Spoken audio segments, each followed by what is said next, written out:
Hello friends, ഇന്നത്തെ എപ്പിസോഡിൽ കുഞ്ഞു കരയുന്ന ശബ്ദം കേട്ട് അത് കേൾക്കാത്ത ഭാവത്തിലേക്കുന്ന ശിവരാമനോട് ഭാര്യ വിളിച്ചു പറഞ്ഞു, ശിവരാമേട്ട കുഞ്ഞിനെ ഒന്ന് നോക്കിക്കേ, അവള് വല്ലാതെ കരയുന്നു. അത് കേട്ടതും ശിവരാമൻ ആകെ കലിപ്പോടെ ആ കുഞ്ഞിന് അരികിലേക്ക് ചെന്നു. ഓ നാശം, ഇതിങ്ങനെ തൊള്ള കീറി കരയുന്നത് എന്തൊരു അസ്വസ്ഥതയാണ് എന്ന് പറഞ്ഞ് ദേഷ്യത്തോടെ ആ കുഞ്ഞിനെ കയ്യിലെടുത്തു. എന്നിട്ട് കുഞ്ഞ് കരച്ചു നിർത്താതാകുമ്പോ വീണ്ടും ശിവരാമൻ ആ കുഞ്ഞിന് നേരെ ദേഷ്യപ്പെടുന്നു. ഇതെന്തൊരു കഷ്ടമാണ് എന്നൊക്കെ പറഞ്ഞുകൊണ്ട് കുഞ്ഞിനെ ഒന്ന് താരാട്ട് പാടാൻ കൂടി തയ്യാറാകാതെ അതിനെ ഒന്ന് തോളിലിടുകയോ ഒന്ന് സമാധാനിപ്പിക്കുകയോ ചെയ്യാൻ പോലും ശ്രമിക്കാതെ തന്റെ കുഞ്ഞല്ല എന്ന സത്യം അറിയാവുന്നത് കൊണ്ട് ആ കുഞ്ഞിനോടുള്ള വെറുപ്പും അമർഷവും ഒക്കെ ശിവരാമൻ പ്രകടിപ്പിക്കുന്നു. ഇത് കണ്ടുകൊണ്ട് നിൽക്കുന്ന ശിവരാമന്റെ ഭാര്യ കിച്ചണിൽ നിന്ന് ഓടിയെത്തി ശിവരാമനോട് ചോദിച്ചു, ശിവരാമന്റെ എന്തായി കാണിക്കുന്നത്, കുഞ്ഞിനെ ഇങ്ങിതാ എന്ന് പറഞ്ഞ് അവർ കുഞ്ഞിനെ ഏറ്റുവാങ്ങിയതിനു ശേഷം ശിവരാമനോട് പറഞ്ഞു, കുഞ്ഞ് വയറ്റിലുണ്ടായിരുന്ന സമയത്ത് ഇങ്ങനെയൊന്നും ആയിരുന്നില്ലല്ലോ ശിവരാമേട്ടന്റെ സ്വഭാവം. കുഞ്ഞിനെ എത്ര കൊഞ്ചിക്കുകയും ലാളിക്കുകയും ഒക്കെ ചെയ്യുമായിരുന്നു. എന്നിട്ട് ആ കുഞ്ഞിനെ കയ്യിൽ കിട്ടിയപ്പോ എന്നിട്ട് എന്താ ഇങ്ങനെയൊക്കെ പെരുമാറുന്നത്? ഒന്നും ഓർക്കണം, നമ്മൾ എത്ര നാളായി ആഗ്രഹിച്ച കാര്യമാണ്, നമ്മുടെ പ്രാർത്ഥനയുടെ ഫലമല്ലേ ഈ കുഞ്ഞ് എന്ന് ചോദിച്ചു. അതെല്ലാം കേട്ടതോടെ ശിവരാമൻ ഭാര്യയോട് പറഞ്ഞു, ശരി ശരി, നീ ഈ സാധനത്തിനെ എങ്ങനെയെങ്കിലും ഒന്ന് സമാധാനപ്പെടുത്താൻ നോക്ക് എന്ന് പറഞ്ഞ് ആ കുഞ്ഞിനെ കയ്യിലേക്ക് കൊടുക്കുമ്പോൾ ശിവരാമന്റെ ഫോണിലേക്ക് കോള് വരുന്നു. കോൾ എടുത്ത് നോക്കുമ്പോൾ അവന്തിക മേഡം ആണെന്ന് കണ്ടതോടെ ശിവരാമൻ കോൾ അറ്റൻഡ് ചെയ്തു. മേഡം പറയണം എന്ന് പറയുമ്പോൾ അവന്തിക ചോദിച്ചു, എന്ത് പറയുന്നു സന്ദീപിന്റെ കുഞ്ഞ്, എന്താ ശിവരാമ അവിടുത്തെ വിശേഷം എന്ന് ചോദിച്ചതും, എന്റെ മേഡം എനിക്കിട്ട് തന്നൊരു മുട്ടം പണിയായി പോയി. ഇതാണെങ്കിൽ നിർത്താതെ കരച്ചിലോട് കരച്ചിലാണ് എന്റെ മേഡം, ഞാൻ അതിനെ എങ്ങനെയെങ്കിലും സമാധാനിപ്പിക്കാൻ നോക്കട്ടെ എന്ന് പറഞ്ഞതും അവന്തിക പറഞ്ഞു, അതിന്റെ കരച്ചിൽ നേരിട്ട് വന്ന് ആസ്വദിക്കണമെന്ന് എനിക്കിരിക്കുന്നുണ്ട്. അങ്ങനെ കിടന്ന് കരയട്ടെ, കരഞ്ഞ് അതിന്റെ തൊണ്ടയിലെ ശബ്ദം നഷ്ടമാകട്ടെ, അതാണ് വേണ്ടത് എന്ന് പറഞ്ഞ് തൊണ്ട പൊട്ടി മരിക്കട്ടെ എന്ന് പറഞ്ഞുകൊണ്ട് അവന്തിക ഫോൺ വെച്ചു. അവന്തികയുടെ ആ വാക്കുകൾ കേട്ട് ശിവരാമൻ കലിയോടെ ആ കുഞ്ഞിനെ നോക്കുമ്പോൾ അവന്തിക ഫോൺ വെച്ചതിന് ശേഷം വളരെ സന്തോഷത്തോടെ റൂമിൽ വന്നിരുന്നു. അപ്പോഴാണ് അവന്തികയെ അന്വേഷിച്ച് അവിടേക്ക് സ്നേഹ എത്തിയത്. സ്നേഹ വന്ന് അവന്തികയോട് പറഞ്ഞു, ഏട്ടത്തി എനിക്കൊരു ഉപകാരം ചെയ്യുമോ? അത് കേട്ട അവന്തിക കാര്യം എന്താണെന്ന് അന്വേഷിക്കുമ്പോൾ സ്നേഹ പറഞ്ഞു, എനിക്ക് ധനുഷിനെ ഒന്ന് കാണണം, അവൻ എന്നെയും കാണാൻ ആഗ്രഹിക്കുന്നുണ്ട്. അവന്റെ ഒരു സുഹൃത്ത് വഴിയാണ് ഞാനത് അറിഞ്ഞത്. അത് കേട്ട ഉടനെ അവന്തിക മനസ്സ് ചിന്തിച്ചു, അപ്പോൾ ഞാൻ അറിയാതെ അവൻ അത്തരം നീക്കങ്ങളൊക്കെ നടത്തുന്നുണ്ടല്ലേ എന്ന് മനസ്സിലങ്ങനെ ചിന്തിച്ചുകൊണ്ട് അവന്തിക നിൽക്കുമ്പോൾ സ്നേഹ ചോദിച്ചു, എന്തായാലും എന്നെ ഒന്ന് സഹായിക്കാൻ പറ്റില്ലേ എടുത്തി? അപ്പോഴേക്കും അവന്തിക സ്നേഹ ധനുഷിനെ കാണുന്നത് വിലക്കാനായി ആലോചിച്ചു. മോളെ, ഇപ്പോ എന്തായാലും ധനുഷിനെ പോയി കാണുന്നത് ശരിയാണെന്ന് എനിക്ക് തോന്നുന്നില്ല.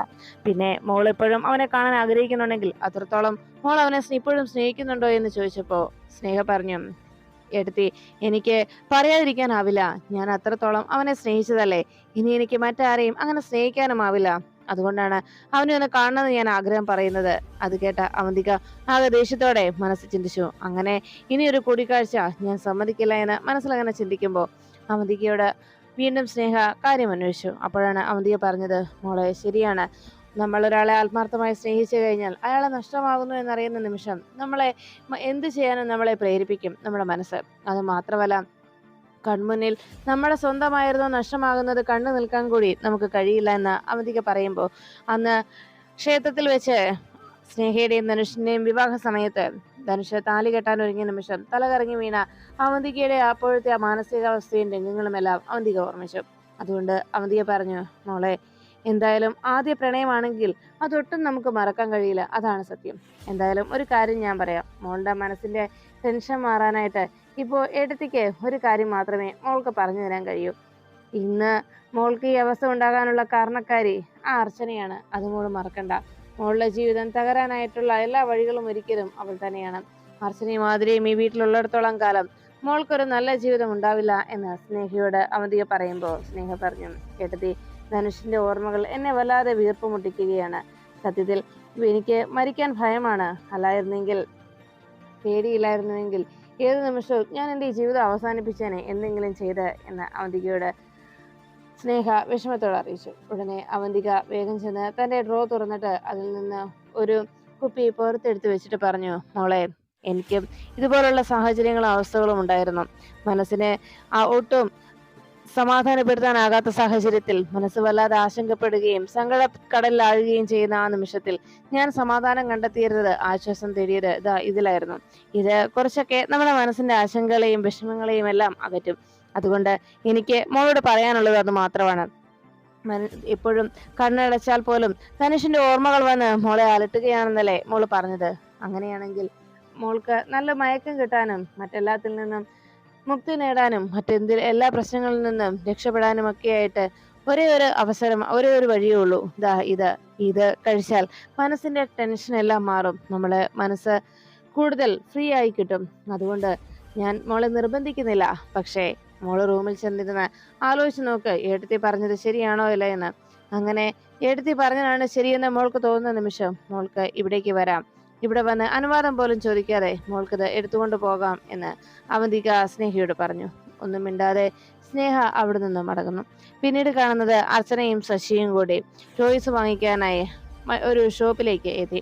അർച്ചന അവിടെ കണ്ട ടോയ്സുകൾ ഒത്തിരി ധാരാളം വാങ്ങിക്കൂട്ടുമ്പോൾ അതും 2 എണ്ണം വീതം എടുക്കുന്നത് കണ്ട് ശശി അർച്ചനയോട് ചോദിച്ചു, അല്ല എന്തിനാടോ ഈ 2 എണ്ണം വീതം?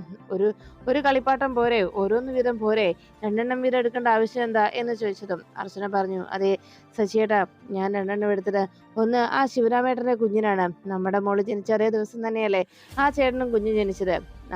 നമ്മുടെ കുട്ടി ഇതുപോലെയുള്ള ടോയ്സ് വെച്ച് കളിക്കുമ്പോൾ ആ കുഞ്ഞും ഇതൊന്നുമില്ലാതെ ആകെ വിഷമിച്ചിരിക്കുന്നത് കാണേണ്ടി വരില്ലേ? അപ്പോൾ ആ ചേട്ടനും ഒരു വിഷമം തോന്നില്ലേ, എൻ്റെ മോൾക്ക് ഇതൊന്നും വാങ്ങിച്ചു കൊടുക്കാൻ കഴിയുന്നില്ലല്ലോ എന്ന്. അതുകൊണ്ടാണ് ഞാനത് ഓരോന്നും എടുത്തത് എന്ന് അർച്ചന പറയുമ്പോൾ ശശി പറഞ്ഞു, എന്നാൽ ശരി, ഇനി എടുക്കുന്ന എല്ലാ ടോയ്സും 2 എണ്ണം വീതം എടുത്തോ, ഇനി ആ ഒരു സങ്കടം വേണ്ടല്ലോ എന്ന് പറഞ്ഞ് ശശിയും അർച്ചനയും കൈ നിറയെ കുറെ ടോയ്സും വാങ്ങിച്ചുകൊണ്ട് ആ ഷോപ്പിൽ നിന്ന് ഇറങ്ങുന്നു. പിന്നീട് കാണുന്നത് സേതുമാധവൻ അരികിലേക്ക് കുഞ്ഞുമായി ആതിര എത്തുന്നു. ആതിരയോട് സേതുമാധവൻ ചോദിച്ചു, മോളെ നീ എന്തിനാ കുഞ്ഞുമായിട്ട് ഹാളിലേക്ക് വന്നത് എന്നിങ്ങനെ ചോദിച്ചതും, അല്ല റൂമിൽ എങ്ങനെയാ അച്ഛാ അധികം നേരം ഇരിക്കുന്നത്, ഇരുന്നു മടുത്തു, അതുകൊണ്ടാ എന്ന് പറഞ്ഞ് കുഞ്ഞിനെ കയ്യിലെടുത്ത് അങ്ങനെ കൊഞ്ചിച്ചുകൊണ്ട് അത് നിൽക്കുമ്പോഴാണ് കുഞ്ഞിനെ കാണുവാനായി ദയാനന്ദ മാഷും കമലെടുത്തിയും ഒപ്പം ആവണി മോളും കൂടി അവിടേക്ക് എത്തിയത്. കുഞ്ഞിനെ കയ്യിലെടുത്ത് കമലമ്മ കൊഞ്ചിച്ചുകൊണ്ടിരിക്കുമ്പോൾ അവിടെ മോള് ചോദിച്ചു, എനിക്ക് താച്ചമ്മേ, ഞാനൊന്ന് പിടിക്കട്ടെ. അത് കേട്ടതും ദയാനന്ദ മാഷ് പറഞ്ഞു, അയ്യോ കുഞ്ഞാവേനെ അങ്ങനെ കൈമാറി പിടിക്കാൻ ഉള്ള പ്രായം മോൾക്കായില്ല എന്ന് പറഞ്ഞതും അവണി പറഞ്ഞു, ആര് പറഞ്ഞു, ഞങ്ങൾ അവിടെ എടുത്തതാണല്ലോ കുഞ്ഞാവേ, പിന്നെന്താ എനിക്ക് ഈ കുഞ്ഞാവേനെ എടുക്കണം, ഇതാ എൻ്റെ ആതിരാൻ്റിയുടെ കുഞ്ഞാവയല്ലേ എന്ന് പറഞ്ഞ് ഉടനെ ആതിരയുടെ കുഞ്ഞാവേനെ തൻ്റെ കയ്യിൽ വേണമെന്ന് പറഞ്ഞ് നിർബന്ധം പിടിക്കുമ്പോൾ കമലമ്മ പറഞ്ഞു, ശരി, അങ്ങനെയാണെങ്കിൽ ഒരു കാര്യം ചെയ്യാം, മോള് ഇതാ അവിടെ പോയി അവിടെ സെറ്റിയിലിരുന്നു, ഞാൻ കയ്യിലേക്ക് വെച്ച് തരാം എന്ന് പറഞ്ഞു. അത് കേട്ടതും കുഞ്ഞാവനെ മടിയിൽ വെച്ച് കൊടുത്തു. അവിടെ സെറ്റിയിലേക്ക് ചെന്നിരുന്ന ആമണിയുടെ മടിയിലേക്ക് കുഞ്ഞിനെ വെച്ച് കൊടുക്കുന്നു. കുഞ്ഞിനെ കൊഞ്ചിച്ചുകൊണ്ട് ആമണി അങ്ങനെ ഇരിക്കുമ്പോൾ ധ്യാനതമാഷ് വന്ന് സേതുമാധവനോട് സച്ചിയെയും അർച്ചനയെയും അന്വേഷിച്ചു. അവർ രണ്ടുപേരും കുട്ടികൾക്ക് എന്തോ ടോയ്സ് വാങ്ങിക്കാനാണെന്ന് പറഞ്ഞ് പുറത്തേക്ക് പോയിരിക്കുകയാണെന്ന് സേതുമാധവൻ അറിയിച്ചു. അപ്പോഴാണ് അർച്ചനയും സച്ചിയും കുട്ടികൾക്കുള്ള ടോയ്സുമായിട്ട് വീട്ടിലേക്ക് വന്നുകൊണ്ടിരിക്കുന്നത്. അങ്ങനെ നെല്ലിശ്ശേരിയിലേക്ക് വരുന്ന വഴിക്ക് പെട്ടെന്ന് ഒരു ക്ഷേത്രം കണ്ടതും അർച്ചന സച്ചിയോട് പറഞ്ഞു, സച്ചിയുടെ വണ്ടി ഒന്ന് നിർത്തിക്കേ. എന്താണെന്ന് സച്ചി ചോദിച്ചിട്ടും ഹസന കാര്യം പറയാൻ കൂട്ടാക്കുന്നില്ല. ഞാൻ ദാ ഇപ്പൊ വരാൻ സച്ചിയേട്ടാ എന്ന് പറഞ്ഞ് ഹസന കാറിൽ നിന്നിറങ്ങി ആ ക്ഷേത്രത്തിനരികിലേക്ക് ചെന്ന് അവിടെ തൊഴുത് പ്രാർത്ഥിച്ചു, ഭഗവാനെ, ഞാൻ എൻ്റെ ആതിരയുടെ കുഞ്ഞിന്, അതും എൻ്റെ കുഞ്ഞു തന്നെയാണല്ലോ, എൻ്റെ കുഞ്ഞിന് ഞാൻ വാങ്ങിച്ച ഈ സാധനങ്ങൾ അതേപോലെ തന്നെ ആ ശിവരാമൻ എന്ന് പറഞ്ഞ ചേട്ടൻ്റെ കുഞ്ഞിനുമായി വാങ്ങി. എന്നും എല്ലാവർക്കും സന്തോഷം തന്നെ നൽകണേ. ഞങ്ങളുടെ ജീവിതത്തിലും ഈ സന്തോഷം അനുഭവിക്കാനുള്ള അവസരം നീ ഒരുക്കി തരണേ ഭഗവാനെ. എൻ്റെ സച്ചിയേട്ടൻ്റെ ഏറ്റവും വലിയ ആഗ്രഹമാണ് ഞങ്ങളൊരു അച്ഛനും അമ്മയും ആവുക എന്നത്. ആ ഒരു ആഗ്രഹം സാധിച്ചു കൊടുക്കാൻ നീ കനിവ് കാട്ടണേ എന്നെല്ലാം പ്രാർത്ഥനയോടെ അർച്ചന തൊഴുതങ്ങനെ നിൽക്കുമ്പോൾ സച്ചി അർച്ചനയുടെ ആ പ്രാർത്ഥന എന്താണെന്ന് മനസ്സിലാക്കി കാറിലിരുന്നുകൊണ്ട് വളരെ ദയനീയമായി അർച്ചനയെ തന്നെ നോക്കുന്നു.